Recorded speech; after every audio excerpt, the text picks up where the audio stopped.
As I mentioned, we're moving to the SEC championship game, and that game is played in Mercedes-Benz Stadium in Atlanta, where the Alabama Crimson Tide will take on the Georgia Bulldogs yet again. Obviously, we got here because Texas A&M lost to Texas, and that opened the door for Georgia to make the SEC championship game based on tiebreakers.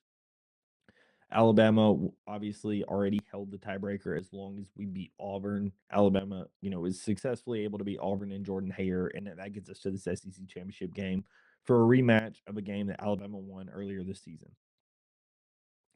And this is going to be a game of storylines, right? This is a game where Kirby Smart has been great in rematches.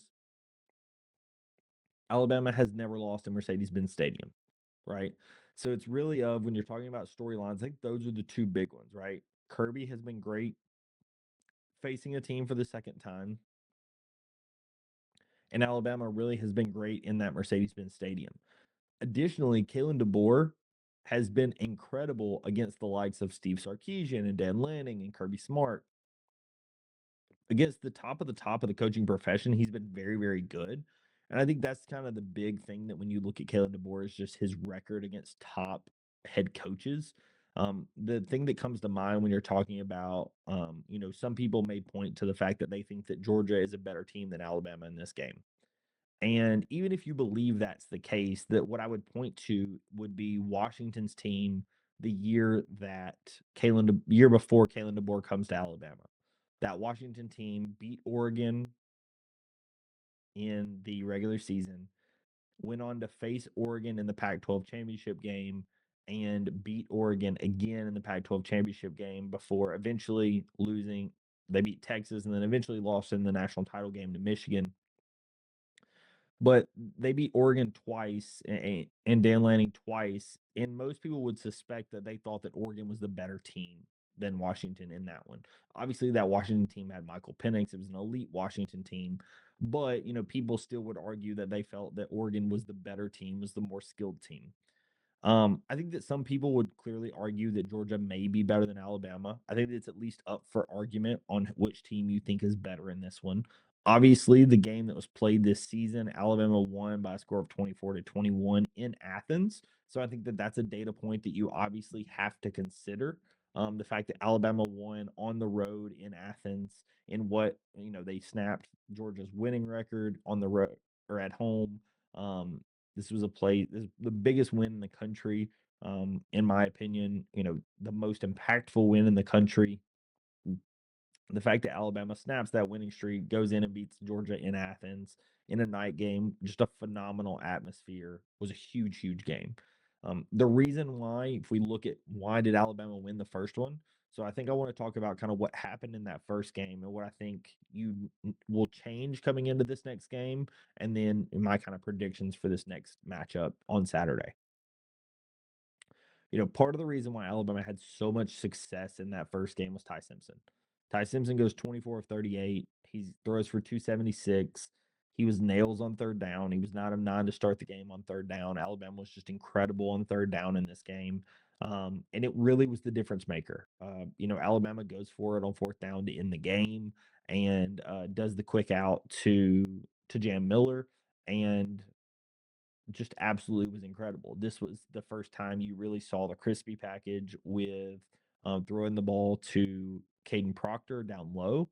In the red zone that gets the first down, almost gets you a touchdown. I think this is also, just Alabama did not run the ball well in this game. They had 117 rushing yards. I think a lot of people would point to if Alabama, most people would think if Alabama was going to beat Georgia, they were going to have to be able to run the ball in some type of facet. And Alabama just didn't, right? Alabama running the football was not great in this game, as they were most of the season. They were not great. And I think the reason I point that out is Alabama has gotten better from rushing the football. However, you're very likely going to be without Jam Miller in this game, obviously due to the ankle injury that you saw in that Auburn game. Additionally, Parker Brailsford is still questionable. And even if he does play, he's going to be on 1 foot. He hasn't been quite the person that he was on 2 feet. If you're curious about what I mean by that, check out Brooks Austin, the Film Guide Network. He did a really, really good breakdown of the Alabama Auburn game and kind of pointed out some of Parker's roles and stuff. And he's clearly on one tire, as he calls it. You may see Geno Vandermark playing center at least some in this game. Not to say that Georgia isn't also without their center, and we'll talk about some of the injuries here in a minute. But I think that there's some things like that you have to kind of point out when you're talking about Alabama, especially because having Kevin Riley missing in this one, having Jam Miller missing in this one, the running back room for Alabama is one that obviously has played all season, but it is banged up. So we'll be curious to see what happens in this Georgia game. Ty Simpson will have to be elite, in my opinion, in this game again. Alabama went 13 of 19 in this game, or in the first game on third down. Georgia made them walk it down the field. Alabama forced Georgia to just 2 and 8 on third downs, right? Alabama even forced Georgia to walk it down the field. I thought that in general, Alabama did a really good job in that game. The one place where Alabama did struggle in that game is they gave up some decent runs. Colby Young had a 38-yard reception in that game, but then even running the football, Alabama gave up two 43-yard runs in that game, one to Dylan Bell, the receiver, and one to Chauncey Bowens, the running back. They gave up some explosive runs. Nate Frazier even had a 24-yard run. Gunnar Stockton had a 20-yard run, right? So you had four guys that gave up that had 20-plus-yard runs. And that was really the place where Georgia had a lot of success was on the ground. I think that Alabama this season has definitely grown stopping the run. You will be without LT Overton in this game. You will be without Kelby Collins in this game. However, you will have Tim Keenan at full strength in this game. And the reason I mention that is Tim Keenan was the first game back that he played was the Georgia game. This was not Tim Keenan at been playing all season, fully ramped and ready to go. This was Tim Keenan, again, first game back. And as I mentioned previously, Georgia will be without their center, and Tim Keenan will be going up against a center with his first time start. So that will definitely be a matchup to watch, especially when you're talking about running the football. So because I think that Keenan can really do a lot of disruption in the inside, um, blowing up the run. Additionally, you are going to have Quay Russaw in this game. You did see him in the Auburn game, but you're going to have Quay Russaw and Yonze Pierre from a pass rush perspective. So even though you're going to be missing LT Overton, you have Quay Russaw back, so the pass rush still should be very, very good in this game.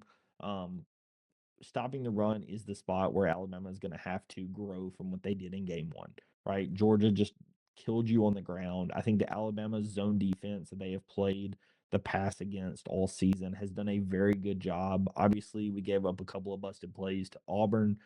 However, I think that in general, Alabama's zone defense has forced those quarterbacks to make the throws, to force the checkdowns, to walk it down the field. Georgia did the same to us. I'm curious to see what type of coverage changes they do in this game, whether it's changing a lot of stuff pre-snap or what they do, because obviously you cannot let Ty Simpson be as comfortable as he was in the game in Athens, right? He looked like he was going to the park and throwing football with his dad, right? He was just absolutely dominant in that game, and Ty Simpson was the reason why Alabama won that game. When you look at what I think Alabama is going to have to, contend with, somebody who had a huge game or somebody who had definitely an impactful game in that first one was Josh Cuevas. Obviously, he's a big guy for blocking on the run. He's also been done a good job catching the football at the tight end position. He's still uncertain if he's going to be playing in this game. He missed the Auburn game, and Alabama clearly missed him in that Auburn game.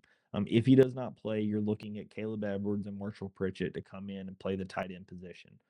Two freshmen that I think definitely have the skill talent and the ability to do very well, but you'll be missing Josh Cuevas. He's a guy who has a lot of experience in Kalen DeBoer's offense. He played in Washington with Kalen. He's been really, really good all season, and Josh Cuevas has been absolutely dynamite catching the football. I think he's been one of your brightest spots on the offense, right? So missing him, the question be you need one of the freshmen to step up, right? When you look at the receivers, Jeremy Bernard had 5 catches for 35 yards. He had a touchdown. Isaiah Horton had a huge game against Georgia. You're going to need your star receivers to step up, right? Ryan Williams had 5 catches in that game. All the guys that step up, you're going to need them all to step up for this Georgia game because, again, I think that Ty Simpson is going to be having different things thrown at him than what he saw in that first game because that first game he was super comfortable. He was picking the team apart, and Kirby was clearly flustered, right? Ty Simpson was able to do whatever he wanted to do with the football, and Ty was having absolute control of that game. I think that Georgia's going to try to do whatever they can do to mix it up on him. If Alabama can help establish some of the run, that would be a huge deal. Um, Obviously, Georgia is a team that Alabama has not been able to, that hardly anyone has been able to run on, much less Alabama. So them being able to run on them isn't something that I would particularly hold my breath for. But I do think that if Alabama can get a little bit of the run established, that will additionally help. I think that this is a game where it's going to be a defensive slugfest. Quite frankly, it is going to be a defensive slugfest. When you're talking about kickers, um, I think that clearly Georgia has the better kicker in this game. However, I want to give Connor Talty the shout out that he hit two of the biggest kicks of his life in that Iron Bowl in Jordan Hare Stadium. That place is absolutely voodoo. We've talked about it for a long time, and hitting two major kicks that ended up being part of the difference of that game in Jordan Hare Stadium was a huge deal. So credit to him. Obviously, you're going to be at least kicking inside a dome, so wind will not be a factor. So potentially, he's capable of hitting the kicks. If this comes down to a kick, every Alabama fan I know is going to be terrified. I think Georgia has a kicker they trust in a little more. But obviously, Connor Talty, the fact that he gets booed off the field on Eastern Illinois and then comes out and hits the kicks that he did against Auburn was really cool to see. Really like to see that out of him. But like I said, this is one where I don't think that Alabama fans want this to turn into a kicking contest, whether he made those kicks or not, right? Alabama only got 2 sacks in their original game.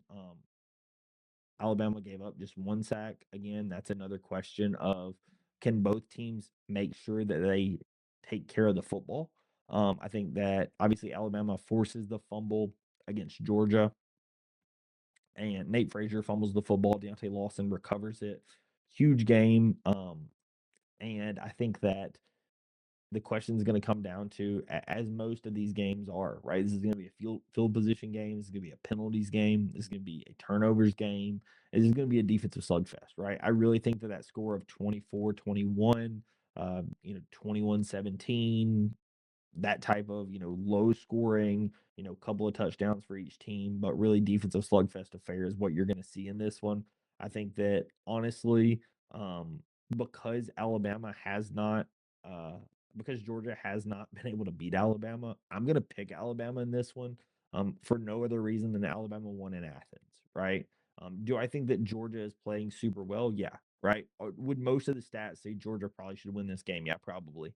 However, when you look at the fact that Alabama has done really, really well against Georgia recently, and when you also look at the fact that Alabama has won in that Mercedes-Benz Stadium, and when I also look at the fact that Kalen DeBoer, it feels like he did this against Dan Lanning, right? When he did this against Dan Lanning right before we hired him, most people expected that win against Oregon in the regular season was semi a fluke. I think some people were like, "Oh, that was kind of a fluky win." I think there were a lot of turnovers in that game, if I remember correctly.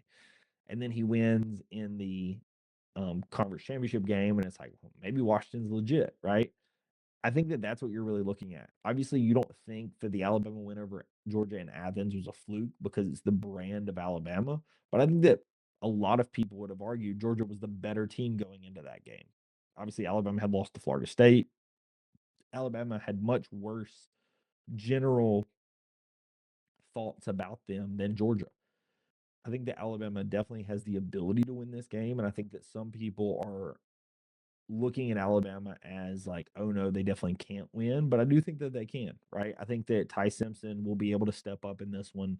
Obviously, you're going to need him to step up in this game. He has not he's missed a couple of deep shots recently. He's struggled at times recently.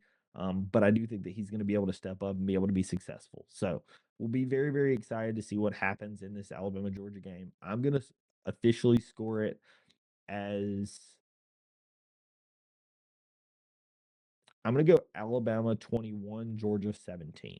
I'm gonna go Alabama 21, Georgia 17. So very, very similar to what happened in that first game. But I do think that honestly, a very similar to game to what we saw in the first one. Could this be a more high scoring affair? Sure, but I definitely don't suspect it. I think that both defenses are two of the best things on the field.